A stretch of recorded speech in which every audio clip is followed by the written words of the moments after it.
Кінасусвет Marvel на данный момант самая буйная франшыза ў свеце. За апошнія 10 гадоў было знята 30 фільмаў, была зроблена цэлая жменя серыялаў на Disney+, і пакуль што Marvel не плануе спыняцца. Вы на канале Жужаль, і ў гэтым відэа я распавяду вам аб тым, як жа пачынаўся кінасусвет Marvel.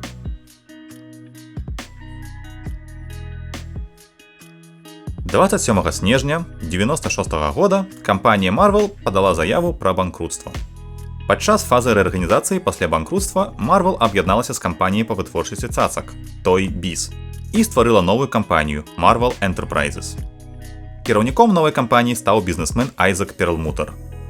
Адметнай рысай Перлмутера была сквапнасць. Ён не проста эканоміў на ўсім, ён быў сапраўдным містерам Крабсам. Ён забараняў супрацоўнікам выкідаць са шчэпкі ў смецце, кантраляваў тэрмастат ва ўсіх офісах кампаніі і лаяў топ-менеджмент за пералёты бізнес-класам. Праз свой характар Перлмутер не хацеў браць рызыкі, таму Marvel шукала варыянты зарабіць грошы больш надзейнымі спосабамі. Выйсцем для Marvel быў продаж ліцэнзій на вытворчасць фільмаў з персанажамі Marvel другімі кінакампаніямі. Бо калі фільмы не зараблялі грошы, Marvel нічога не губляў, а гублялі кінакампаніі. А калі фільм станавіўся паспяховым, то Marvel атрымлівалі невялікі працэнт ад прыбыткаў. Такім чынам, у канцы 90-х, пачатку 2000-х Marvel пачаў прадаваць правы на вытворчасць фільмаў. Sony атрымала Чалавека-павука, Тора і прывіднага гоншчыка.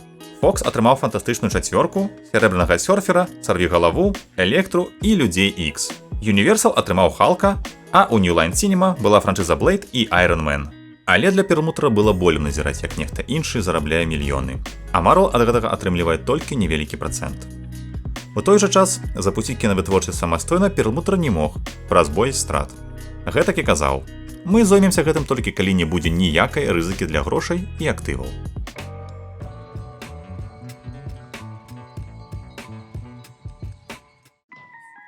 У 2003 годзе малады і амбіцыйны Дэвід Мейзел пітчыць радыкальную ідэю Айзеку. Ідэю, якая дазволіць Marvel захаваць крэатыўны кантроль над сцэнарыямі фільмаў. Ідэю, якая дазволіць кантраляваць даты выхаду фільмаў для таго, каб запускаць лінейку цацак якраз да пачатку пракату фільмаў і зарабіць яшчэ больш грошай на звязаных таварах. Marvel пачне фінансаваць свае ўласныя фільмы. Ідэя спадабалася Перлмутеру, і ён наняў Мейзела на пасаду галоўнага аперацыйнага дырэктара. Але умова была такой: калі за год Мейзел знойдзе $500 мільёнаў на умовах без якіх-небудзь рызык для кампаніі, то гэтак і быць, Marvel пачне рабіць кіно. Самыя вядомыя героі, такія як Чалавек-павук, Халк, Фантастычная чацвёрка, ужо былі прададзены. У гэты час амаль былі скончаны перамовы наконт Капітана Амерыкі з Warner Brothers і Тора з Sony. Мейзел замарозіў усе бягучыя перамовы, каб захаваць тых персанажаў, што засталіся, і пачаў шукаць фінансаванне. Знайсці грошы на такі праект было цяжка, бо Marvel у той час не выглядала надзейным плацельшчыкам, а бізнес, заснаваны на ліцэнзаванні персанажаў, не даваў надзеі на хуткі рост прыбыткаў. Аднак праз год Мейзел сумеў атрымаць ад банка Merrill Lynch заём на $525 мільёнаў.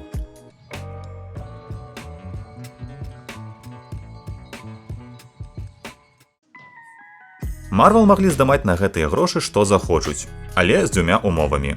У фільмаў павінен быць узроставы рэйтынг PG-13, і бюджэт кожнага фільма павінен быць меней за $165 мільёнаў. Правы на герояў заставаліся ў Marvel. Правы на цацкі і на прыбытак смерча таксама заставаліся ў Marvel. Галоўны страх Перлмутера, страты, быў пераадолены. Залогам, які кампанія выставіла для гэтай пазыкі, былі правы на здымку фільмаў па 10 самых буйных персанажах, уключаючы Чалавека-мураша, Чорную пантэру, Доктара Стрэнджа, Капітана Амерыку і мсціўцаў. Правы, якія Marvel не былі патрэбныя, бо вельмі малаверагодна, што пасля такога фіяска кампанія адважылася б на яшчэ адну спробу. То бок, у студыі было 4 фільмы спробы. Калі ўсе 4 будуць беспаспяховымі, то Marvel без якіх-небудзь страт у фінансах ці правах зможа вярнуцца да малявання коміксаў і продажу цацак. Адзінае, яны ніколі не змогуць здымаць фільмы пра сваіх супергерояў.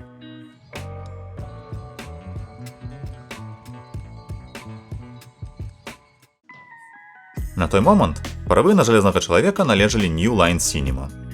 Ролю цікавіўся Том Круз. Праз гэта праца над фільмам была амаль паралізавана. Нікога іншага студыя кастыць не хацела.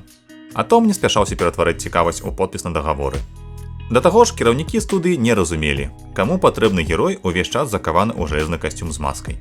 У Marvel дачакаліся, пакуль апцыён на жалезнага чалавека ў New Line не міне, і проста не падпісалі New Line падаўжэнне праў.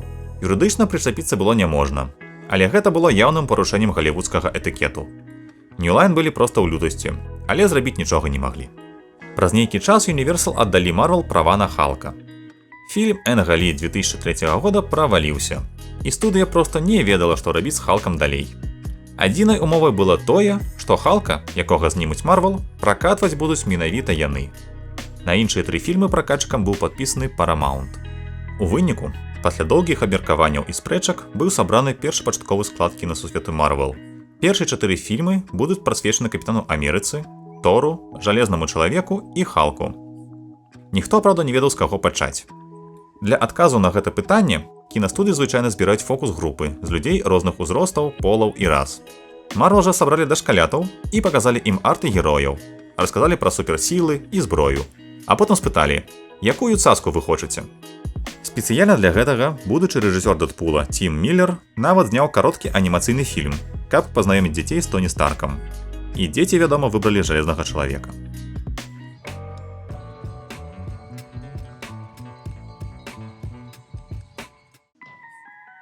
Даволі хутка стала зразумела, што кожны долар, выдаткаваны на жалезнага чалавека, долар, які трэба будзе вярнуць у банк. А калі ваш начальнік Айзек Перлмутер, за гэты долар даведзецца біцца. Бюджэт першага жалезнага чалавека 109 мільёнаў долараў. Гэта на 30 мільёнаў долараў менш, чым Sony уклалі ў самую першую частку Чалавека-павука. Зразумела, што на такія грошы нельга было дазволіць Тома Круза на галоўную ролю. На рэжысёрскі пост узялі Джона Фаўро. Да гэтага ён зняў 3 фільмы, і апошні вельмі моцна праваліўся ў пракаце. Для студыі Фаўро быў вельмі зручны. Ён ведаў матэрыял, у яго было бачанне праекта, сумесь палітычнага трылера з камедыяй, і ў яго не было імя ці адменных поспехаў. Так што па ключавых крэатыўных пытаннях яго было лёгка праціснуць. Першапачаткова на ролю Тоні Старка разглядаліся Колін Фаррелл і Патрык Дэмпсі. На кандыдатуры Роберта Даўні-малодшага настаяў Кевін Файгі, растлумачыўшы свой выбар тым, што толькі былы наркаман і алкаголік будзе ў стане пераканаўча згуляць чалавека з заапаркам унутраных дэманаў. На яго конт ішлі доўгія спрэчкі. З аднаго боку, Даўні-малодшы быў збітым лётчыкам, які адначасова меў намінацыю на Оскар, і пры гэтым каштаваў бы Marvel існыя капейкі праз свае праблемы з наркотыкамі ў мінулым. З іншага боку, пастаноўку фільма трэба было страхаваць, а ўдзел акцёра з такім паслужным спісам рэхабаў павялічваў кошт страхоўкі. У выніку Роберт прыйшоў на пробы ў строгім касцюме і паспрабаваў сыграць Тоні Старка. Па чутках дагавор падпісалі проста пасля каманды «Стоп». Прыгожая легенда, але хто ведае. Першапачаткова злыднем павінен быў стаць Мандарын. Але Перлмутер даведаўся, што здымкі ў Кітаі абыдуцца ў дадатковы 10-20 мільёнаў долараў. Таму вырашылі абысціся Джефам Брыджэсам у ролі Абадая Стэйна. Перлмутер наогул любіў умешвацца ў вытворчасць фільма, чым злаваў усіх датычных да фільму. Кажуць, што любімай яго часткай фільма былі першыя 20 хвілін, што адбываецца ў пячоры. Бо там не трэба было траціць грошы на дарагія спецэфекты палётаў, касцюмаў ды бітваў. У самым пачатку фільма па пустэльні едзе канвой з 3 Хамві. Калі б не Перлмутер, іх было бы 10. Грошы на адну з экшн-сцэн Перлмутер не выдаваў да апошняй хвіліны, турбуючыся, што калі выдаткі вырастуць у іншым месцы, сцэну давядзецца выразаць.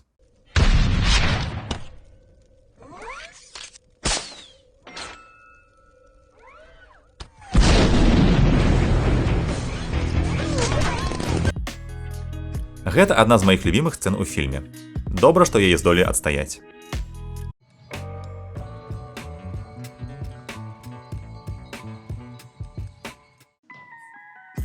Падчас вытворчасці жалезнага чалавека Кевін Файгі атрымаў новую пасаду ў Marvel – President of Production. Менавіта Файгі прыдумаў уставіць пасля цітраў першага жалезнага чалавека сцэну, у якой Тоні сустракае Ніка Ф'юры, які прыадчыняе яму заслону таямніцы над нейкім вялікім сусветам і ініцыятывай мсціўцы. Канцэпцыю кінасусвету Marvel Мейзел і Файгі прыдумалі ўдвух. Аднак кожны з іх тлумачыў перавагі ідэй зусім па-рознаму. Файгі марыў перанесці коміксы на кінаэкраны, перанесці ў кінаформу красоверы, івенты, сольнікі і міні-серыі сусвету коміксаў. А вось Мейзел зразумеў, што самая прыбытковая тэма ў Галівудзе – гэта сіквелы. Менавіта на сіквелы людзі найчасцей ідуць у кіно, бо ведаюць, што чакаць. Сіквелы лягчэй вырабляць, лягчэй фінансаваць, іх лягчэй рэкламаваць і іх зборы лягчэй прадказваць.